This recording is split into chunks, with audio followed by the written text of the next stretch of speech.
Brad T.R. Miller here, or Bradley T.R. Miller. So today we're at an undisclosed location. I'm here with my friend Jackson. Jackson, say what's up.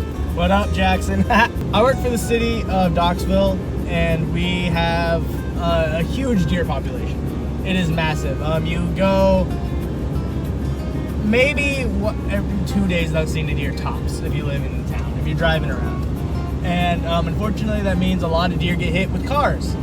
So I work for the city, and obviously when that happens, the 911's not going to take care of that, so they tell us to take care of it.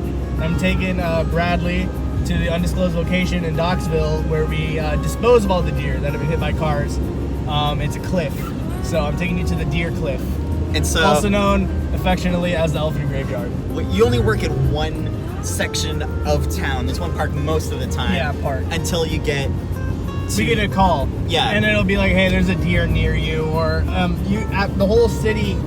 We're the only part of the city that works after 5, and so if a deer gets hit at all after 5, they call us, and they're like, hey, you guys need to take care of this deer, and we go over and we see a deer in the middle of the road, and it's dead, and there's blood and shit on it, Oh my god. and you put it in the back of the truck, and you take it to the cliff. Very sad. I've lost a lot of compassion doing it. I think I'm less human now from Really? the whole deer trip. I I really have no regard for human life. Is the city training its government employees Government employees. to feel less compassion towards animals?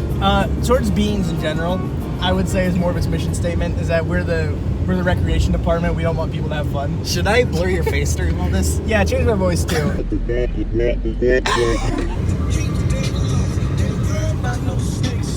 is my dead deer dance.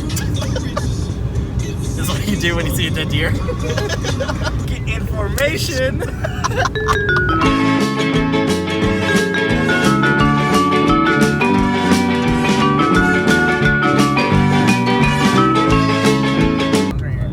This is where we are.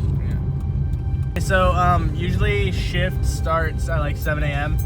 And that's like one of the earliest shift you can get. And I pulled in, and by your house, actually, literally right on the side of it, there's a dead fawn. Really? Like a little Bambi, and it was really bloody, and I drove past it on my way to the park, and I was like, F***. And then I called my boss, and I got there, and I was like, hey, there's a dead fawn, you want me to take care of it? And he said, yeah. So I had a solo deer run, Oh. and I did it because I'm a good boy. And I was a good boy. me. But anyway, yeah, I was like, I just want to be a good boy, and because you don't want to, because I would feel so bad if I had made somebody else deal with that just because I didn't do it. Yeah. So, if it's on the other side of town, do you have to go out?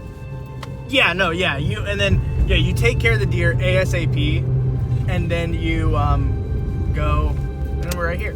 So, quick tip, if you're in Docksville and you want to find the spot, I guess, look for the 4 rocks. You'll see when we get outside.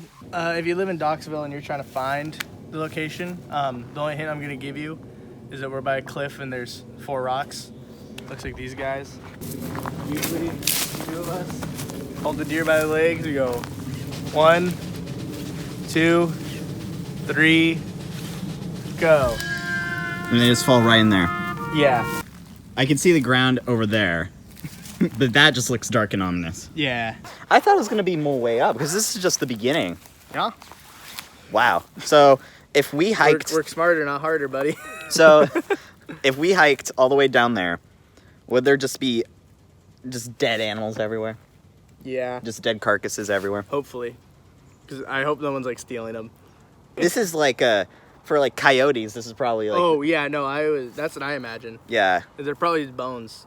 Yeah. So see that wood bundle to the left of the blue bag? So I threw that because we usually sell wood bundles, but there was like blood on that one.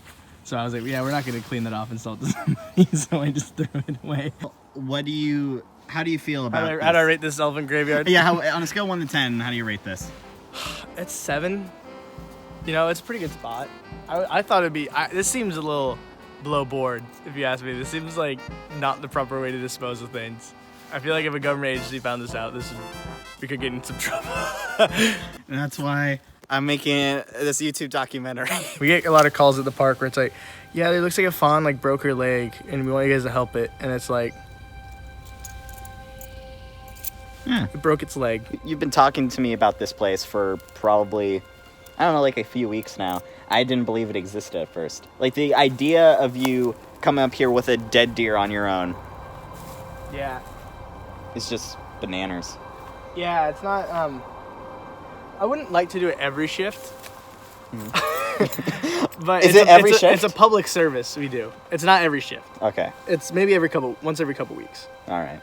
I did it twice in a week once. And that was like, yeah. It's good wasting time at work because a lot of times you're like bored and then you're like, oh yes, a dead deer. Did you get to drive the truck and everything? Yeah, it's great. Do you just put a tarp in the back of the truck? No. Really? It's just and then we just wash it out every time we get back. Okay. Efficiency. Yeah. Parting words. From deer to air to dust. That's the way we like it. Yeah, the funny thing about throwing deer is like when you throw them off, a lot of times they make a little whistling noise, and I think that's pretty funny.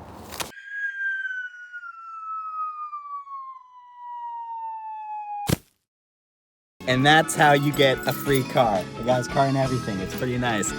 Subscribe. Next time, I'm going to teach you how to get a free boat. Just forget life jackets.